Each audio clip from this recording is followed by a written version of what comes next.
사랑하는 성도 여러분, 오늘 우리는 참된 성전의 참된 회복이라는 제목을 가지고 말씀을 나누려고 합니다. 오늘도 우리는 이 역대상 말씀을 통해 족보에 관한 이야기를 보고 있습니다. 그렇다면 오늘 본문에 나타난 족보를 통해 우리 성도님들께서는 어떤 첫 인상을 받으셨습니까? 오늘 우리가 읽은 본문을 보면 이 이스라엘의 아들인 이 레위에 관하여 말하고 있습니다. 그리고 다른 족보와 다르게 이 레위에 관한 족보 및 내용은 정말 긴 것을 확인할 수 있는데요. 이 6장의 마지막 절을 보십시오. 무려 이 레위의 족보와 레위와 관한 내용들이 81절까지 기록되어 있습니다. 그리고 이 사실을 볼 때 우리는 이 역대기 저자가 이 다른 지파보다 이 레위 지파에 조금 더 비중을 두고 있다는 것을 생각해 볼 수 있습니다. 더욱이 이러한 역대기 저자의 관점을 알 수 있는 한 가지가 더 있는데요. 바로 이 족보들 사이에 나타난 이 레위 지파의 위치입니다. 우리가 지금까지 보고 이제 앞으로 보게 될 족보의 구조를 살펴보면 놀랍게도 이 레위 지파가 정 가운데에 놓여 있는 것을 확인할 수 있습니다. 즉 역대기 저자는 이 족보의 중심에 레위 지파를 기록했고 그 기록의 양도 다른 지파보다는 훨씬 많다는 것을 보여주고 있는 것입니다. 다른 말로 지금 역대기 저자는 이 족보 가운데서 레위 지파를 특별하게 생각하고 있다는 것이지요. 그렇다면 왜 역대기 저자는 이 레위 지파를 특별하게 여겼을까요? 그 이유를 우리 본문 말씀을 통해 살펴보려고 합니다. 본문 1절과 2절입니다. 제가 읽겠습니다. 레위의 아들들은 게르손과 그핫과 므라리요. 그핫의 아들들은 아므람과 이스할과 헤브론과 우시엘이요. 이 1, 2절이 무엇을 말하고 있습니까? 먼저 1절에서는 이 이스라엘, 이 야곱의 아들인 레위가 누구인지 그리고 그 레위의 아들들이 누구인지를 보여주고 있습니다. 그런데 그 뒤에 나타난 2절을 보면 무엇인가 이상한데요. 보십시오. 이 2절에서 이 레위의 아들들 중 누가 가장 먼저 소개되고 있습니까? 언급되고 있습니까? 이 1절에서 첫 번째로 언급된 게르손이 아닌 이 두 번째로 언급된 그핫이 나타납니다. 이 첫째 아들이 아닌 둘째 아들이 먼저 나타나는 것이지요. 그리고 15절까지 이 그핫의 후손들이 계속해서 나타납니다. 나아가 이 3절과 4절도 이해가 가지 않는 부분이 하나 있는데요. 보십시오. 2절의 말씀처럼 이 그핫의 아들 중 아므람이 있고 아므람은 우리가 잘 아는 이 아론과 모세와 미리암을 낳습니다. 이 이스라엘 백성과 이 출애굽에 큰 영향을 미쳤던 모세가 나타나는 것이지요. 그렇다면 그 뒤를 이어 어떤 족보가 나타나는 것이 합당해 보입니까? 이 모세에 관한 이야기가 나타나는 것이 합당해 보이지 않습니까? 그런데 오늘 역대기 저자는 이 아므람에 이어 모세를 말하고 있지 않고 아론의 자녀들을 기록하고 있습니다. 그러면 왜 역대기 저자는 지금 이 레위의 족보를 설명하면서 이 둘째 아들인 그핫과 이 아론의 족보로 넘어가는 구조를 말하고 있는 것일까요? 그것은 바로 이 레위 지파의 핵심이자 성전 핵심 인물인 이 대제사장과 그리고 제사장들을 소개하려고 했기 때문입니다. 그래서 역대기 저자는 2절에서 이 레위의 첫째 아들인 게르손의 후손들이 아닌 이 이스라엘의 첫 대제사장이 나오는 이 아론의 족보에 맞추어 그 후손들로 족보를 먼저 언급하고 있는 것입니다. 지금 역대기 저자는 이 족보를 통해 레위 지파 그리고 그 중에서 대제사장과 제사장들을 먼저 언급하고 있는 것입니다. 그리고 그 후에 16절부터 30절까지를 보면 레위의 후손들이 순서대로 족보 순서대로 나타납니다. 17절과 20절에서 21절까지는 이 게르손의 자손들이 나오고요. 18절과 22절부터 28절까지는 그핫의 자손들이 나오고요. 19절과 29절과 30절은 이 므라리의 자손들에 관하여 이야기합니다. 여기서도 이 그핫의 자손들이 많은 것을 볼 때 이 대제사장과 제사장에 관한 이야기를 말해주고 싶어 하는 역대기 저자의 내용을 볼 수 있고 나머지 역시도 이 레위지파 사람들은 성전을 관리하고 집행하는 일들을 하고 있는 것을 우리는 알 수 있습니다.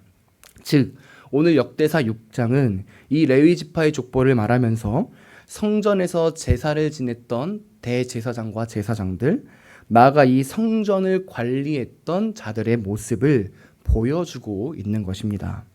그리고 그 사실을 족보의 정중앙에 배치하고 있는 것이지요.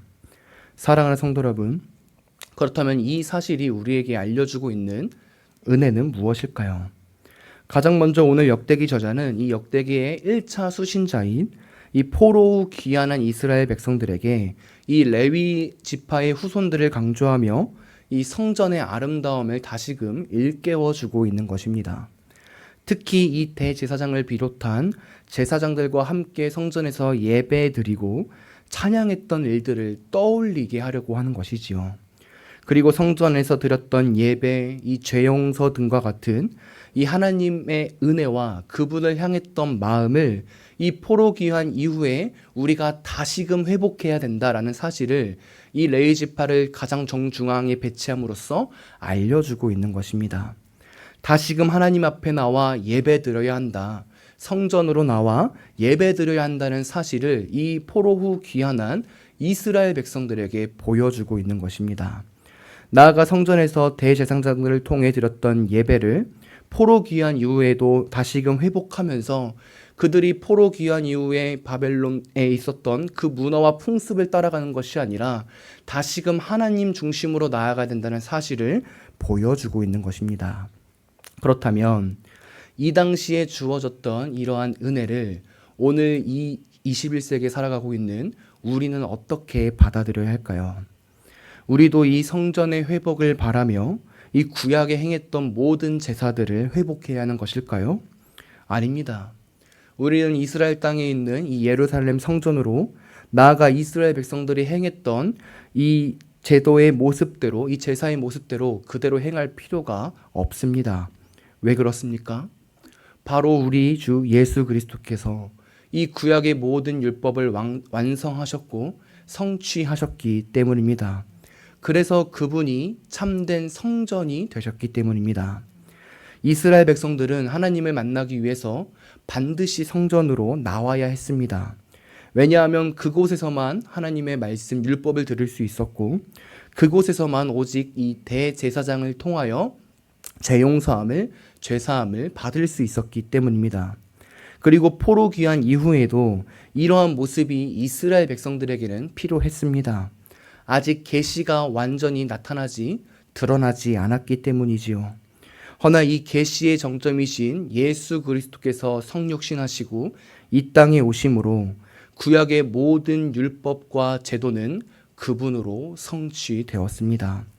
우리 주님께서 모든 율법을 다 지키셨고 그분이 대제사장이 되어주셨고 직접 제물이 되어주셨기 때문입니다. 그래서 이제 우리는 이 예수 그리스도를 통하여 우리의 아버지 되시는 하나님을 만날 수 있게 됩니다. 더욱이 이제 우리는 오직 예수 그리스도께서 이루신 구원의 은혜를 믿을 때만 죄 용서함을 받을 수 있게 되는 것입니다.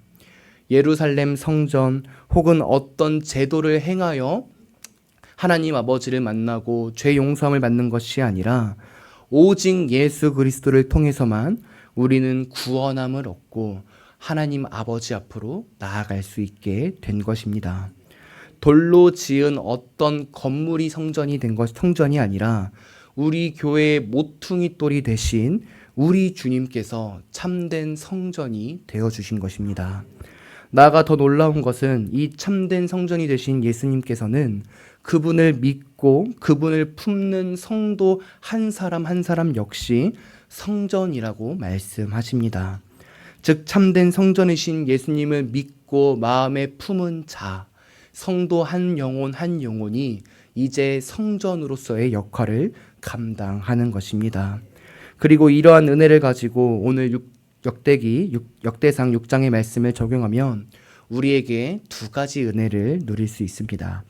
첫째는 우리의 성전 되시는 예수 그리스도를 바르게 알고 믿고 예배드려야 되는 자가 우리임을 알게 됩니다. 우리의 예배, 우리의 찬양, 우리의 기도를 다시 회복해야 하는 것입니다. 오늘 역대기 저자가 이 포로 후 귀환한 이스라엘 백성들에게 성전에 나와 다시 예배를 회복하라 했던 것처럼 우리 역시도 예수 그리스도를 마음에 품고 교회에 나와 우리의 예배와 찬양과 기도를 회복해야 하는 것입니다. 특히 이 하나님의 영광이라는 이 슬로건 아래에서 우리의 예배, 찬양, 기도를 돌아보아야 합니다. 참된 성전이셨던 예수님께서는 이 땅에서 오직 하나님의 영광만을 위하여 살아가셨습니다. 자신을 드러내지 않으셨고 자신의 능력을 자신의 유익에 따라 이익에 따라 함부로 사용하지 않으셨습니다. 오직 성부 하나님께서 계획하셨던 그 길로만 나아가신 것입니다. 오직 하나님의 영광을 위해서 살아가신 것이지요. 그리고 우리도 이런 삶을 살아가야 합니다. 우리의 예배, 기도, 찬양을 이 하나님의 영광이라는 빛 아래에서 봐야 하는 것입니다. 그리고 그 빛 아래에서 본다는 것은 이제 우리의 예배와 기도와 찬양이 오직 하나님이 원하시는 뜻대로 이루어져야 한다는 것을 의미합니다. 내 뜻대로 예배드리고 내 뜻대로 찬양하고 기도하는 것이 아니라 하나님이 원하시는 것이 무엇인지 이 성경의 말씀을 통해 발견하고 그분이 기뻐하시는 모습대로 예배와 찬양과 기도를 회복해야 한다는 것이지요. 나아가 둘째로 우리는 예수님을 믿는 우리가 성전임을 기억하고 거룩하고 의로운 모습으로 나아가야 합니다. 우리가 바뀌어야 하는 것입니다. 어제보다 오늘이 더, 나아가 오늘보다 내일이 더 하나님 앞으로 더 가까이 나아가는 성전이 우리가 되어야 하는 것입니다. 참된 성전인 예수를 믿는 한 영혼 한 영혼이 바뀌어야 하는 것이지요. 원하기는 이러한 은혜가 우리 교회 가운데 넘치기를 소망합니다. 이제 말씀을 마무리하겠습니다. 사랑하는 성도 여러분, 오늘 저녁에는 우리 교회 건축을 위한 수요 예배가 있는 날입니다. 원하기는 모든 성도가 함께 모여 기도하기를 원합니다. 오셔서 우리 교회 예배당 건축을 위해서 함께 기도해 주시고, 더 원하기는 참된 성전인 우리 교회 성도 한 사람 한 사람이 오늘 기도하고 예배드림으로써 뜨겁게 하나님과 더 가까이 나아가는 시간이 되기를 소망합니다. 그래서 우리 교회의 비전인 이 건축도 하나님 보시기 원하는 대로 선한 대로 이루어지고 참된 성전인 성도 한 사람 한 사람도 하나님 보시기에 가장 아름다운 모습으로 세워져가는 오늘 한날 그리고 수요 예배가 되길 간절히 소망합니다.